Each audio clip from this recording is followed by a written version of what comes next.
Hey, yo, what's up, everybody? What's going on? What's happening with you? That's right, the Midweek Report here, Wednesday, November 8th, 2023. We talking boxing here. We had a few things that's been going on over the past couple of days, and we want to catch up on a few things here, through the Midweek Report, of course, here on the Boxing Source YouTube channel every Wednesday night. You know, just had to handle a few things here and there. Usually I schedule it for 7:30, but had a couple of things to schedule and move around so that you'll be able to fit in this midweek report. And I had to talk about what went on yesterday with the virtual presser with Jermall Charlo and Jose Benavidez Jr. That will be the co-feature bout to David Benavidez versus Demetrius Andrade. That's on November 25th. And man, I know that a lot of you fight fans have either seen the full presser or clips from it. And man, this was just something where they were really flaming at each other back and forth for minute upon minute upon minute. And I didn't really, expect that, coming from, both fighters. I just thought that, they would just come in there.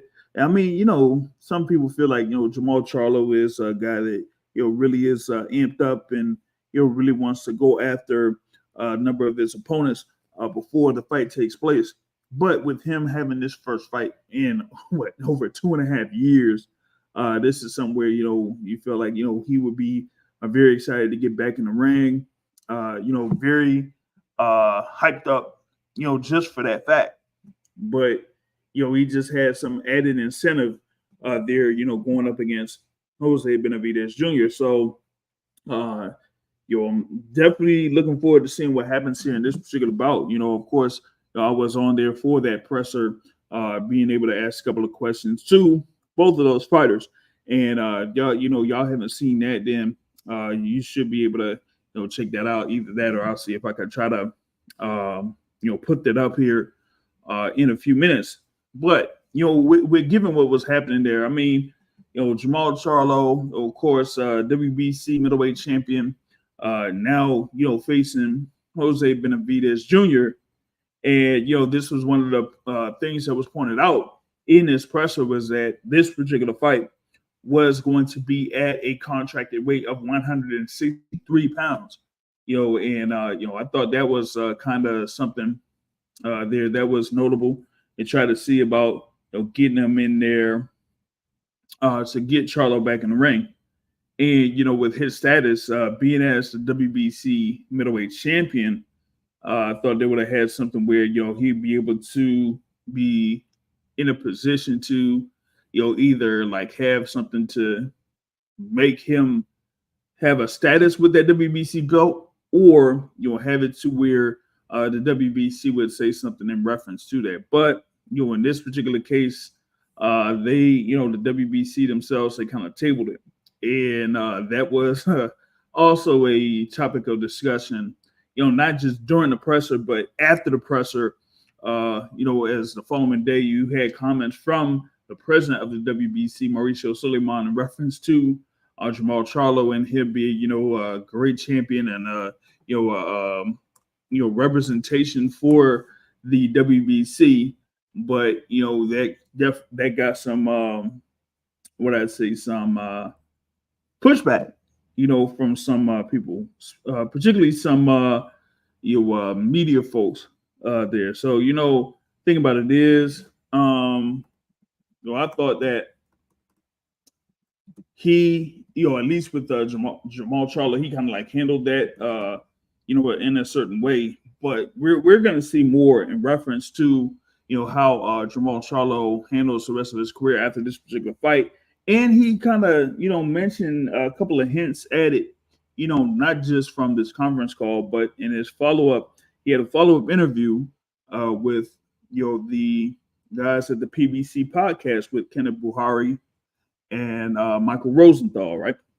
So he did say that, even though he says that he wants to have some fights there at 168, he says that there's some unfinished business at 160 pounds, but, outside of that, I kind of like feel like he really wants to, get in the ring and kind of like show that he, can be still one of those top fighters out there, not just in the 160-pound division, but also, could be north of that too, So we'll definitely see how that, goes here, man. But on both instances, man, on both sides, you kind of like seen the thing there with Jermall Charlo, saying that, he kind of like is, ready in it, that he's getting this second chance to, kind of like continue his career. And the thing about it is, he said, like, he talked about training camp, and when I tried to reach out to him about that, he wasn't really forthcoming when I initially asked the question. But then he kind of like disclosed a little bit on it later on in the presser. Big ups to Thomas Morris in the building here. Thanks for joining in here on the Midweek Report. You know what I'm saying? Like I said, I was talking about this thing here with Jermall Charlo. I thought that, with him being in camp, of course, with his coach there, Coach Ronnie Shields, that, he's been working to, get himself back into, fighting shape to, be able to at least get in the ring and fight someone like Jose Benavidez Jr. And I mentioned the thing with Jose Benavidez, that he had his last fight at the MGM National Harbor, which is around the area where I'm based in. He was able to score a knockout there in that particular bout, where he was listed around the middleweight division, at least for that fight. But Jermall Charlo kind of like pointed that out, that the guy that he fought was like 36-15 or something. But the thing about it, man, here's the thing, man. Here's a question. Not hating on Charlo, but he gets to keep his belts, win or lose, and hasn't defended in 3 years. What has he done to get preferential treatment? Listen, I don't know. I mentioned this earlier. You had Mauricio Suleiman make a statement in reference to, the status of Jermall Charlo, keeping that WBC title, right? And it was, kind of like questionable, in such sense. You know what I'm saying? He's Mauricio Suleiman said on X, earlier today. He said, like, it's very unfortunate to post such misleading comment, responding to Keith Idek's post from yesterday from the highlights of the presser, and not the many other statements that he made. He said that Jermall Charlo is a proud WBC champ and fully respects the organization. And you said that he just talked with Jermall Charlo and confirmed directly from him. But Mauricio said it's very common to take a few words here and there and make a story. When it was Keith Idek that was one of the guys on the presser that was asking questions. So, like, it's not like, it's not like we can't see, the presser. It's on the PBC page, it's on the PBC YouTube page. But, I just feel like that was a funny statement there from Mauricio Suleiman in reference to the WBC middleweight title situation, especially when you have an interim champion, there. And this is not like, what was it? There was like, a situation, a few years back, right?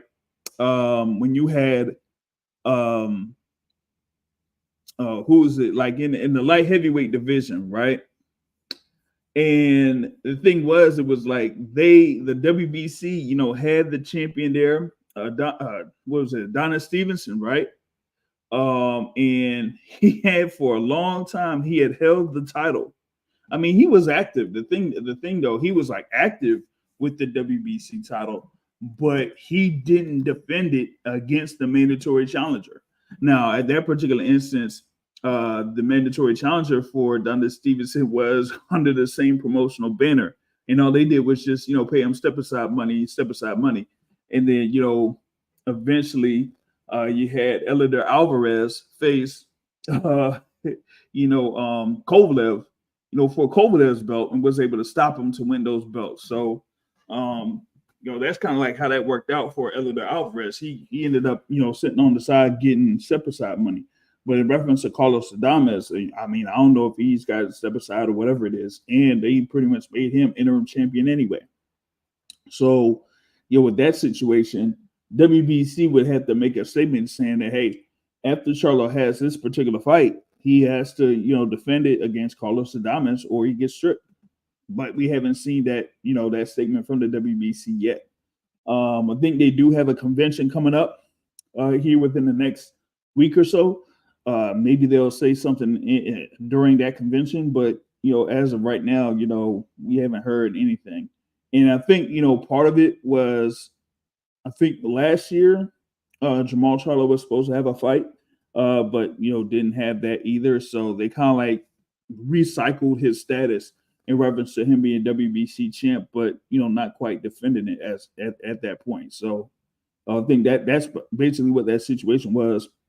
With the WBC and Jermall Charlo. But, back to, this fight here with Jose Benavidez Jr., man. I mean, yeah, we got to see, man. I mean, we tried to see if I could talk with his coach, Ronnie Shields, yesterday, but we weren't able to do that. Hopefully we could reconvene next week. There with my guy, Joseph Perrin of Midweek Radio. So, we'll be talking with the trainer of Jermall Charlo, Coach Ronnie Shields, next week. But also, you had the other thing too, where Jermall Charlo had a follow-up, interview with the guys at, the PBC podcast, as I mentioned earlier. And, he was talking about, working with Coach Ronnie Shields, working with, Roy Jones Jr., and getting himself, sharp and sharpening himself up. Getting them ready for a fight, regardless if it was going to be against Jose Benavidez Jr. or not. So, he's kind of like working towards, getting himself in a good shape. So the comments that he made in that presser talking about, oh, he ain't really, preparing for Jose Benavidez Jr. He's starting camp, quote unquote, tomorrow, which is, today in a sense, that, I ain't really buy all that. So, I mean, shoot, we seen pictures of him out there in Coach Shields' gym, with David Morrell Jr. and Vito Mielnicki. And Vito Mielnicki is going to be, on that fight card November 25th as well, which, I'll talk about later. But, back on the thing there with Jermall Charlo, we got to see like where he's at this particular point of his career. If he's, sharp to, really do a number on, Jose Benavidez Jr. here, and then see what's next after that, then, maybe he, gets in with, a highly ranked guy there in the 160-pound division, or may go up to 168 and have a fight at 168. He did mention that, he still wants to have that grudge match with Caleb Plant. Of course, that altercation with Caleb Plant, a couple months back. So he wants to get into the fight with Caleb Plant.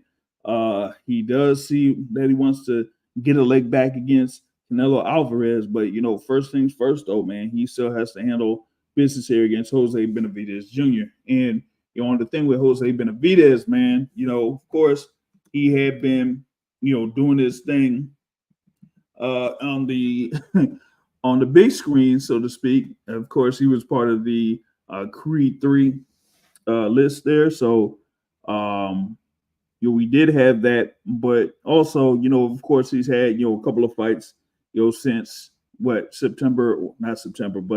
last year. He had that fight with Danny Garcia last year.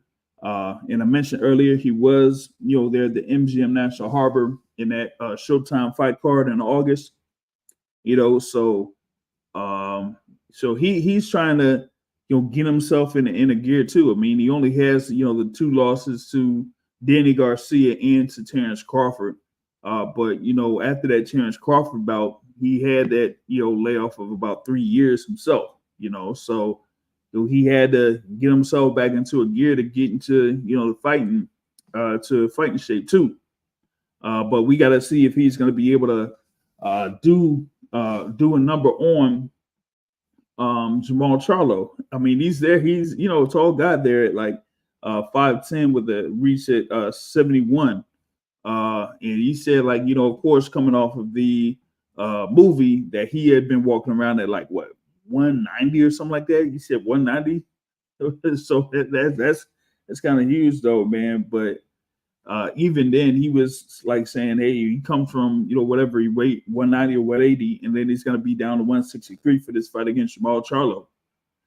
So we'll see if he's going to be there in a good condition in order to, defeat Jermall Charlo. But, a lot of people are favoring Jermall Charlo to, get the win in this particular instance, man. So, I'm kind of like leaning towards that as well. But, it's still boxing, still boxing, I have to see if I am able to, I usually do this now, usually go for the odds or look at the odds here, for these fights. So I'm going to see if I could get that here for this particular fight. As, you have, where is it? I'm looking, see if I can find this joint. Yeah. They already got like Jermall Charlo at minus 900 on DraftKings, minus 900. Jose Benavidez Jr. is at plus 550. So I mean that's kind of like wide odds there, in favor of Jermall Charlo for this particular fight. So I think that this is something where it's highly favored for Jermall Charlo to get this win here. Given that Benavidez had his fight against Terrence Crawford at 147, had his fight against Danny Garcia at 154. And he lost both of those fights. So here he is in another division, 160 pounds. And, even when he was, above 150, 154, like he's had a couple of fights where, either he, either had a draw or he had that loss to, Danny Garcia. But the one before that, it was like a majority draw. And, a number of people felt like Francisco Torres ended up pulling off the win. You know what I'm saying? So there it goes. A shout out to Juice in the building. What's going on with you? Yeah. Like I said, man, minus 900 in favor of Jermall Charlo. How many shoot? I mean, that's minus 900. But if you caught me, what was it on Sunday? I was talking about the thing there with the fight card with Shakur Stevenson and Edwin De Los Santos, where you got like folks like Teddy Atlas talk about it's a 50-50 fight, but the odds have, of course, and that's a minus 1,100 favorite. So it's a 50-50 fight. How you go have Shakur Stevenson in most of these books at like minus 1,100 or 1,150 or anything like that? That that's wild. I don't know how they do that, man. But yeah, Thomas Moore says Benavidez is a good warm up for Jermall, but he needs a big fight. The dude calls people out and later explains why exactly he won't fight them. He's nothing like his twin, who has a stellar resume, low key. I mean, the thing with Jermall Charlo, he's had all of those fights there at 154 pounds, man. Have the 2 fights with Tony Harrison. He had the fight with Rosario, of course.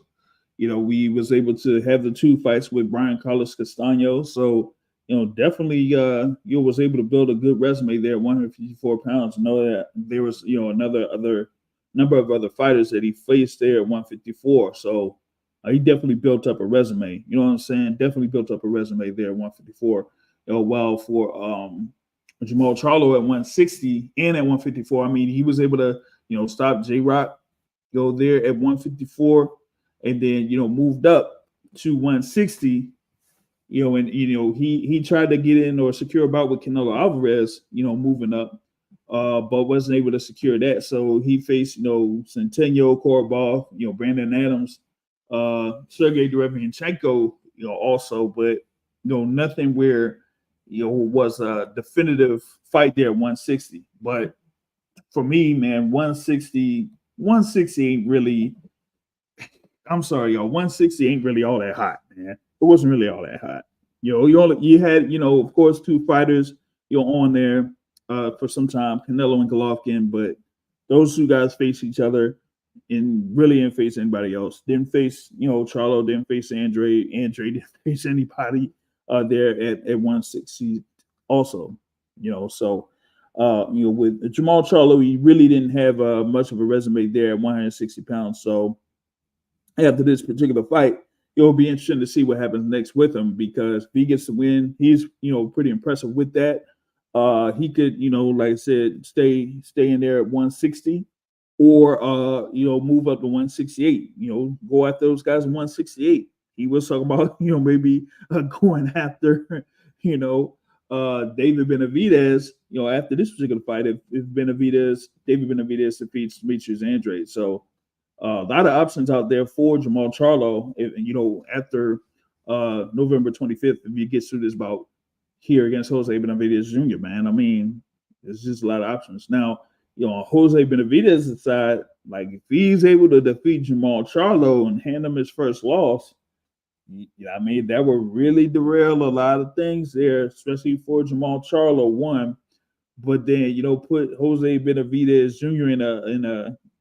in a crazy spot. Like, where does he go from there? Does he, try to go at 160 and get fights at 160? Like I said before, they really like outside of Carlos Adames there, and I know that there's unified champion Zanabek, out there. Like, nobody's really like checking for Zanabek, So maybe if Benavidez gets his win, I don't know, maybe he has a fight with Carlos Adames, and then they fight for the WBC belt, and then the winner goes after Janabek, maybe. But other than that, man, I'm really trying to see like what is out there for Benavidez if he's able to get this win, man. Yeah, man. It looks like Charlo has some issues in the mind. I hope he gets what, man. That's me too, man. I'm like, man, over the past year and a half, he's been, really dealing with some really crazy stuff, man. Yeah, I'm telling you, sometimes, man, relationships, boy, when relationships go south and one side is like really, really wild with it, it could really mess with your mental, boy. I'm telling you, really mess with your mental. So telling you, hey, y'all protect yourselves out there in these streets. I would just say that. Just protect yourself in these streets, man. Don't end up with the wrong one. You know what I'm saying? Don't end up with the wrong one. Oh, word. Oh man, Thomas got Andrade for the upset in the main event with David Benavidez and Demetrius Andrade. Hey man, I mean, that's gonna be something. That's gonna be really, really good, man. Yeah, I'm gonna check that real quick. Shoot, check this though. Those odds on DraftKings for David Benavidez and Demetrius Andrade real quick. They got David Benavidez at a minus 380 and Demetrius Andrade at plus 275. Compare that to what I just said with Jermall Charlo and Jose Benavidez, or like I said with Shakur Stevenson and Edwin De Los Santos. Man, those are those are wide odds in comparison to that. You know what I'm saying? So hey, I mean that, like I said, I mean that's going to be a very good fight, but that's going to be something where Demetrius Andrade, being in his first, high profile fight, being a main event in a pay-per-view, telecast. This is going to be somewhere, all the lights are out there for him, so he got to come through. A lot of people have been talking about Demetrius Andrade and his overall skill level since his amateur days, but he just hasn't had that opportunity to, face a fighter like, if he would have faced Jermall Charlo at 154 or Canelo Alvarez at 160 or Gennady Golovkin at 160 or even Billy Joe Saunders at 160 or 168. Wasn't able to get that. So now here he is at like 168. And this, well, actually, I scratched that with Billy Joe at 168. Like Demetrius Andrade wasn't there at that point. But, here he is at his second fight at 168 going up against David Benavidez, after, we had that fight with DeMar Nicholson. And that was what, January of this year? So that's the thing about it, man. See, man, see, you know what I'm talking about, Thomas, man. You see what I'm talking about. Tell you, man, you gotta watch yourself out there, man. And hey, if you slip up and you with the wrong one, and they try to cut it off, man, listen. It's wild. And so, that's the thing that Jermall Charlo has been dealing with for the past year, man. So now that, some things have pretty much been, kind of like cleared up a little bit. Now he's, getting back to, where he's getting up to. So, but he was really struggling. Like he was saying there in the PBC podcast, like he was, like there by himself, like in a dark room, just, praying and just, going, doing some things like going out to the mailbox at 2-3 in the morning or something like that. Like he was doing that, man. But I think the other thing though also is like some, folks have like reached out to him. There was like something, what was it, like a couple months ago, when he was talking with Demetrius Andrade. But I think, both of those guys, had like, talked with each other, over a few things, over the past few months or something like that. So maybe this is like kind of like that similar situation where, like when a fighter's down, sometimes, other fighters could be like a brotherhood and like reach out to you. So maybe that, also was a factor in Jermall, like getting himself back into, getting in the ring and being focused and, trying to see if he can compete once again. So, here in this fight against Jose Benavidez Jr., we're going to see how that goes, man. We're going to see how that goes and how he shapes up and turns out in that. You know what I'm saying? So you will see how that works out, for Jermall Charlo here in a few weeks. I mean, that fight card is, a few weeks out, so we got that, shaping up. And, like I said, man, you got that main event, David Benavidez, Demetrius Andrade is on there. You're going to have, the 2 world title bouts, Subriel Matias versus Shojan Ergashev. Remember that fight was originally scheduled for November 4th, like, this past Saturday. It was supposed to be this past Saturday, but it was moved here to November 25th. And then you also have Hector Luis Garcia facing Lamont Rose Jr. There for that WBA super featherweight title. That's been, that has been talked about for months. They've been trying to secure that with Lamont Rose being the mandatory challenger. So that's going to be another good fight. You know what I'm saying? Shout out Cap Quest in the building. He said, not sure you can take the power and not active enough there. Are you referring to Demetrius Andrade? If you don't think he could take the power of David Benavidez, that was my thing as far as like, being concerned in reference to Demetrius Andrade is, you're going up against somebody and, David Benavidez undefeated, very active with his hands, very offensive minded, has a very come forward style. But I did like how he kind of handled his fight against Caleb Plant. Of course, there was like a lot of animosity between those two leading up to the fight for years, and up to that point, that was like one of the best or one of the biggest fights to make at 168 pounds, and Caleb Plant was like a really, really tough to deal with for David Benavidez for like those first 4 or 5 rounds, but he ended up, staying calm, staying cool, collected, and was able to break down, Caleb Plant, over those last few or the second half of that fight. And I thought that he was going to be able to get a stoppage eventually, but wasn't able to, close the show with a TKO, whatever it was, but still ended up getting the decision. So I thought that was pretty impressive there from David Benavidez in that particular instance. And here with this is like, this is kind of like another fight that's a high-level fight at 168 pounds against a guy that, like I said, is one of the skilled fighters out there, in the sport of boxing.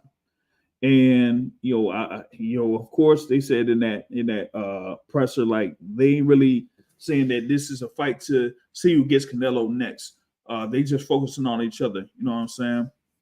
Let's see. You said you think Andrade is a better boxer than Plant? I think he is. Overall, I think he is. Plant can move very well, but as far as like overall ability, I have Demetrius Andrade over Caleb Plant in that. I think his background is like above Caleb Plant's. From the amateur days up to the pros. Like, I think he's above Caleb Plant. So I say like this is probably like another style matchup that's similar to Caleb Plant for David Benavidez, but I think that Andrade has more in his sleeve as far as like his defensive positioning and being able to throw punches in different angles. That's going to be something for David Benavidez and his trainer, who's his dad, Jose Benavidez Jr., for them to adjust to in those first few rounds or so. The only thing that may be a setback to Andrade to me is that sometimes with the way that he fights, he puts himself in precarious positions when he ends up, getting hit with some shots.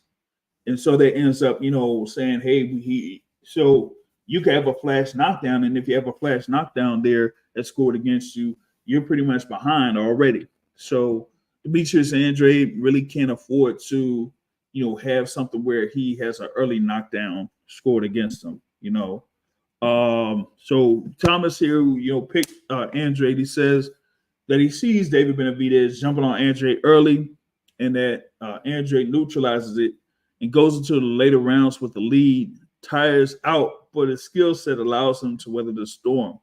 But he says that Andrade gets a split decision. Yeah, I mean that's going to be a very good fight, man. Like I said, you got two guys that do have a lot of respect for each other, have had like respect with each other for years. Going back since like 2016 or 17 or something like that. You know what I'm saying? But even when way before this bout was even discussed, they were talking about saying that, hey, if like them facing each other is almost like an absolute last resort, man. But talking with Jose Sr. and talking with Paul Andrade, of course, the father and trainer of Demetrius Andrade, like they both have respect for each other's camps.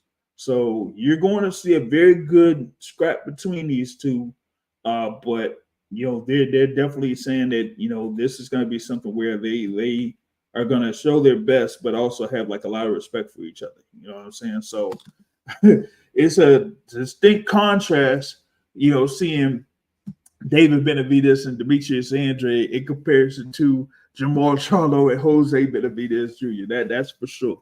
You know what I'm saying? So I'm definitely looking forward to that fight. That's going to be a real nice one there that they have to headline this pay-per-view card on November 25th. And I had talked about, the other the other three fights that will be on the pay-per-view portion. Subriel Matias versus Shojan Ergashev. Ergashev is part of the Salida Promotions, and I'm scheduled to speak with Dimitri Salida tomorrow. So he'll be able to talk with me about that fight and also another fight that has been scheduled on December that I'll talk about later. So yeah, Urgashev, of course, was mandatory for Matias's super lightweight title. So you're gonna have two hard hitting fighters there in Matias and Urgashev in that bout, man. That's gonna be great. And then, like I said, Hector Luis Garcia against Lamont Rose Jr. Of course, Hector Garcia had his fight against Tate Davis in January in DC. Lamont Rose Jr. has worked his way up to being a mandatory challenger, after his loss to Jermall Herring back in 2019. So this is his second shot to win a world title. It's going to be a good bout. A lot on the line there for Lamont Rose Jr. in that. So that is like the 4-fight card. You also have on Showtime Sports YouTube channel or whatever it is. You're gonna have Sergey Lipinets going up against Michelle Rivera at super lightweight, and you also have Vito Milnicki Jr. facing Alexis Salazar at super welterweight. Lipinets, of course, had been bouncing up and down at 140 or 147. He had a world title at 140, went up to 147. Had tried to be a contender there at 147. I think it was like one draw that he had up there at 147. Did get stopped by Jerome Boots Ennis, but then went back down, to 140, and stopped Omar Figueroa Jr. last year. That was what was that in like the Hard Rock in Hollywood, Florida? Yeah, that was like Figueroa's last fight there, Omar Figueroa's last fight where he got stopped, man. Yeah, he got beat up in that fight. I was there for that. Omar Figueroa just he got torched up. And then you got, Michelle Rivera, he, had his loss to Frank Martin last year where he got blasted in that particular fight, but now here he is going up to 140. He was there for lightweight for a long time, but now he's there at 140 to face Sergey Lipinets there in a 10-round bout. And now he got, Vito Milnicki Jr. He, had his last fight in April as part of that Tank versus Ryan card, and, he also had another fight that was in January as well. So, hey, Vito Milnicki, he's been very busy here in 2023. And like I said before, he's out there in the camp there with Coach Ronnie Shields over in Houston area. So, yeah, he's definitely been, doing work, man. Definitely been doing work. But, now he's going to be in there against Alexis Salazar in a 10-round bout, so that's going to be a good little scrap. You're also going to have there's like a lot of other fights too. Let's see, 1, 2, 3, 4, 5, 6, like 7 other bouts, it seems like, on that card, man. So it's almost like a marathon. You know what I'm saying? This is wild. Come on, man. Come on, dog. Come on, why not, man? Come on.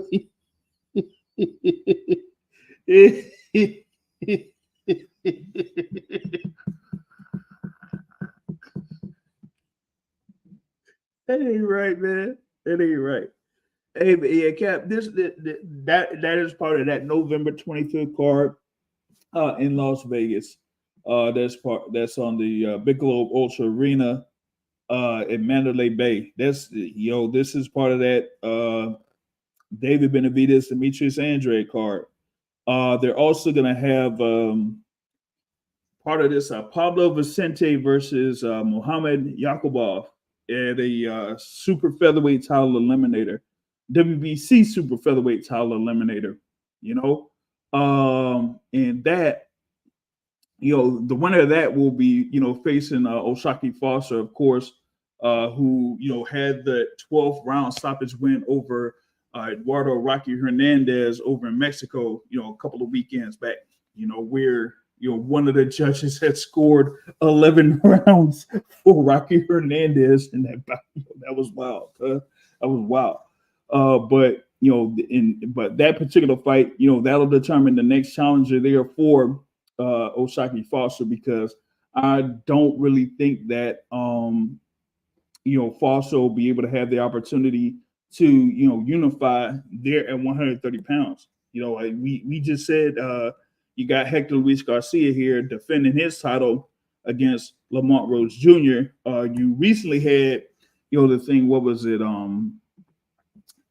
where the IBF champ Joe Cardina, he had his win, and that was like a crazy bout where they thought that Joe Cardina lost, and then of course Emmanuel Navarrete has his title defense coming up in November 16th or whatever it is. That's next Thursday, man. That Shakur card is next Thursday. Boy, it be coming up fast sometimes. So, man, it be coming up fast. But yeah, so that's the 130-pound division. That's shape of that, there real quick, But yeah, that's part of that card there. Vicente versus Yakubov. Kermel Moulton will have his second professional bout against Hunter Turbyfield. That's what it says, right? And then it says Daniel Blancas faces Rico Santana. And then you also have Javin Cholet is going to be on the card. You got Israel Mukado versus Wesley Rivers. And then you got Alex Holly versus Alan Medina in a 4-round bout. So that's what I say. 1, 2, 3, 4, 5, 6. And then 2 more. That's 8. And then the 4 bouts in the pay-per-view. So that's like 12 fights. That's 12 fights that's going to be there at the Mandalay Bay on November 25th. It's going to be a marathon, boy. That's almost like the card. That's almost like Canelo Charlo. I was out there for Canelo Charlo, man. I was there from like the second bout or something like that. And, they had all those bouts. And then they had that Canelo Charlo. And then once Canelo Charlo was done, then they put out Kermel Moulton for his, pro bout. It's still up there on the Boxing Shorts page. And then they had another fight after that. So all that was done, man. So this is going to be another marathon. And I'm sorry, but I can't make it. I'm going to get the pay-per-view or something. I'm going to get, about a pay-per-view. And I'll just, hear about the results somewhere. Whoever's going to be on site for, that card, So, like I said, that's going to be a good thing. That's going to be a good one that shapes up to be a good overall card. So definitely looking forward to that. But that's why I got a reference to that. Also, we had recent news in reference to David Morrell Jr. He will be reportedly stepping in the ring against Sina Agbeko, right? And the thing about it was, Sina Agbeko had been, mentioned as a potential opponent for David Morrell Jr. He was actually supposed to be David Morrell Jr.'s opponent when Morrell was on that Tank versus Ryan card, but they didn't have, everything sorted out as far as like his, travel visa or whatever it is, work visa. But now they do. And now it looks like they, have something secure for Sina Agbeko to face David Morrell on December 16th. Sina Agbeko is, under Salida Promotions, and I did say earlier that I will be talking with Dimitri Salida tomorrow. That is scheduled for tomorrow, so we're going to be talking about that there with Sina Agbeko. Of course, we'll also talk about him having of course, his fighter Shozhan Ergashev in that bout against Subriel Matias also. So see if he can, he can get a world title, there in that November 25th card. But it with David Morrell Jr. getting that thing in there with Sina Agbeko December 16th. He's gonna keep himself busy. Try to look forward to seeing what's going to happen, on in 2024.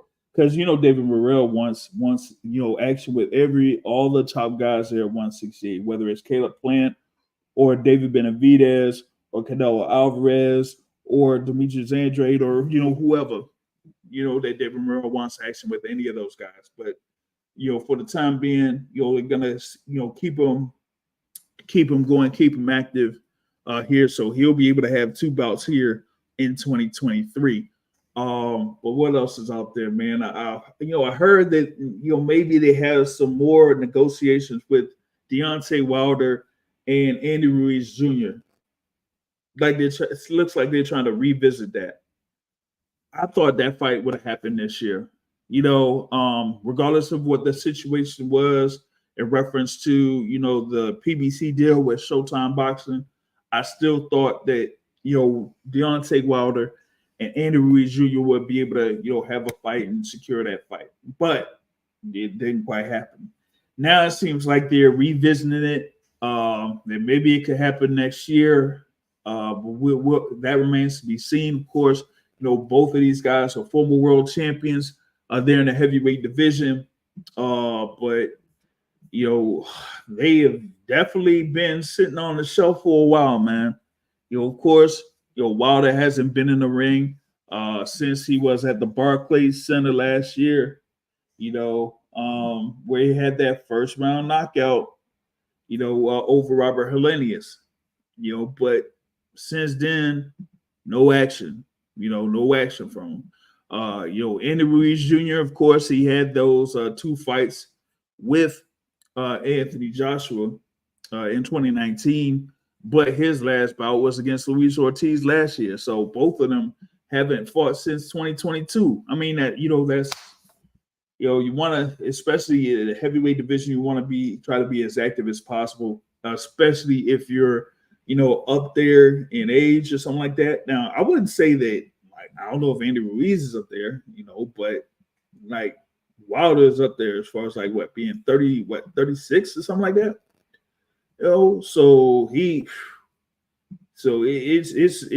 it's definitely some work there, for both of these guys if they're able to, secure something, because of course, Wilder was talking about potentially facing Anthony Joshua. He's had a couple of videos talking about Anthony Joshua, and all that type of stuff. And now there's some recent thing about him saying that he'll even fly to the UK to try to organize something with Anthony Joshua.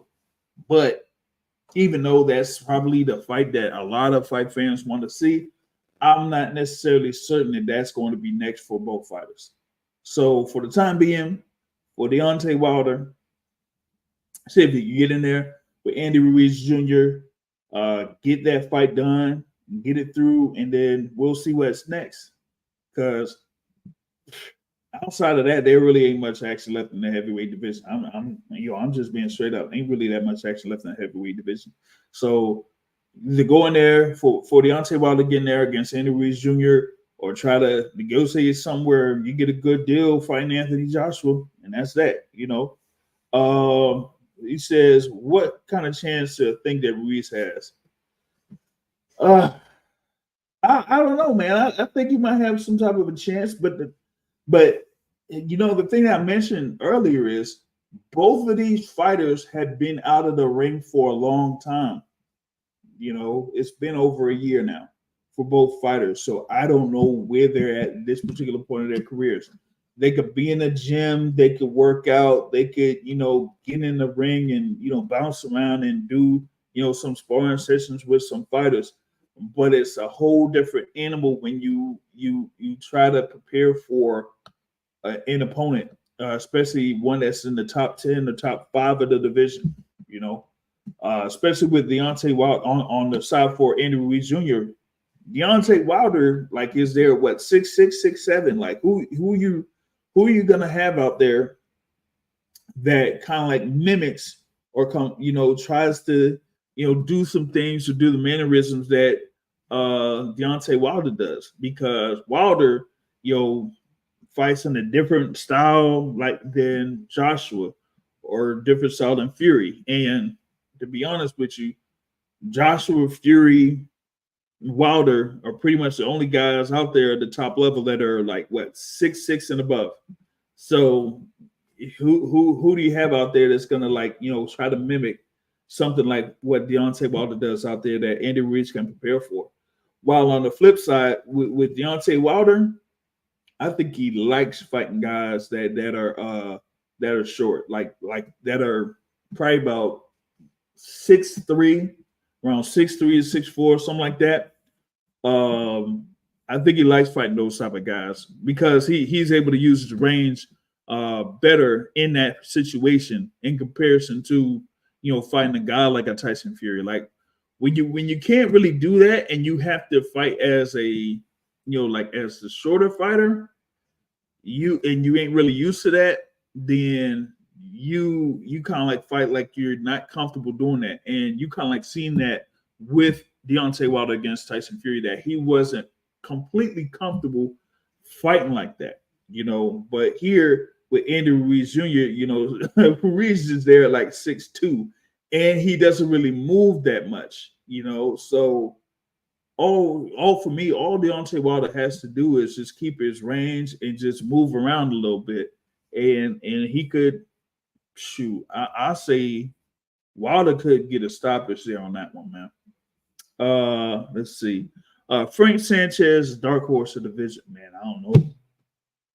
I don't know where Frank Sanchez is at this point. I wasn't really impressed with him all too much in this last fight. He was on that Canelo card in September, man. They couldn't really get a fight in with him, and he was fitting that card in September 30th. And man, like he got tagged in that fight too, man. He got tagged in that fight, and I was like, whoa, he's he's like a tough match for a lot of folks. It seems like, but. When he fought Scott Alexander there in that Canelo card, man, I was like, yeah, he got the stoppage, but he did get tagged by Scott Alexander in that bout, man. I thought that he would have been a potential opponent for Andy Ruiz Jr., but nope, he didn't do that. Shout out Freestyle Media Sports in the building. Y'all supports Freestyle Media Sports. What's going on there with you, man? With Frank Sanchez, of course, he had that win there over Efe Ajagba. Ajagba did, have a recent win. He's kind of like working his way back up there in the heavyweight division. But with Frank Sanchez, man, I had like a couple of matchups that I thought would kind of like happen with Frank Sanchez. Andy Ruiz Jr. was one of them. I think Ottawa Lean was another one that I thought that Frank Sanchez could have, but not necessarily. And with Frank Sanchez, he's ranked high in the WBC and the WBO, and they hadn't really made no moves as far as like position him in a fight to contend for a higher spot. So he's kind of let's see. He says that a mother's from Cuba, so maybe I'm biased. My mother's mother's from Cuba, actually. I see what I see. Sanchez footwork is beautiful, and when you're 240, you don't need much punch power. Except for Jogba. Yeah, Jogba got tagged a couple of times, and he didn't really want to engage all too much for the rest of the fight. That was one of those fights where like I said, I mean, that would have kind of like seen where you're you would be as a contender there in the heavyweight division, or if you're still like middle in there trying to move up in the ranks. And Sanchez kind of like really stood out there clearly, you know what I'm saying? And ever since then, he's kind of had some issues as far as like getting a high level fight or a good fight, so we had fights against Christian Hammer. I saw the fight against Carlos Negron. There at that, he was on that Wilder card too, man, against Carlos Negron, right? And then another fight against Daniel Martz, and then, like I said, the Scott Alexander fight. So he's there. He's a good fighter. It's just that he's just got to have that particular matchup to where he could say, "Hey, I'm really a solid heavyweight contender where I could eventually, fight for a world title later on down the line." You know what I'm saying?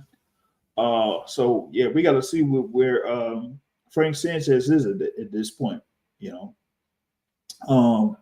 I got to see what like I said, I'll keep abreast as to what goes down with Deontay Wilder and Andy Ruiz Jr. if they secure something there for next year.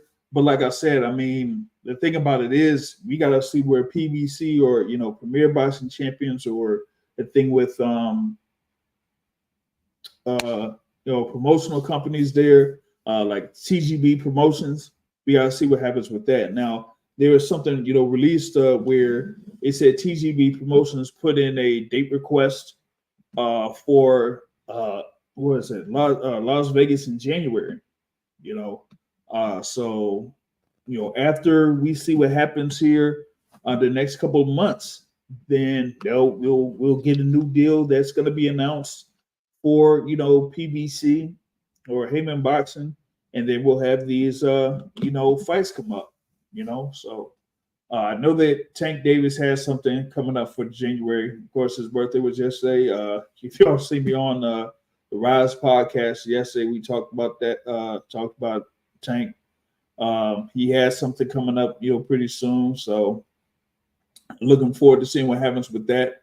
You'll also got to see if there's going to be a rematch between Errol Spence and Terrence Crawford. I don't know what's going to happen with that. As far as I'm concerned, the sanctioning bodies really haven't said nothing in reference to their mandatories. So maybe they're saying, "Hey, we want that fight again." So we'll see what happens with that too. And there's other fights that are kind of like been dangled out there. Remember, we thought we were gonna have Keith Thurman versus Iamana Stanionis in December, and that got scrapped. So maybe they're gonna be rescheduling that as well. We gotta see. Actually, that might be what they move it to. Because to be honest with y'all, I think Take's next fight won't be in Las Vegas.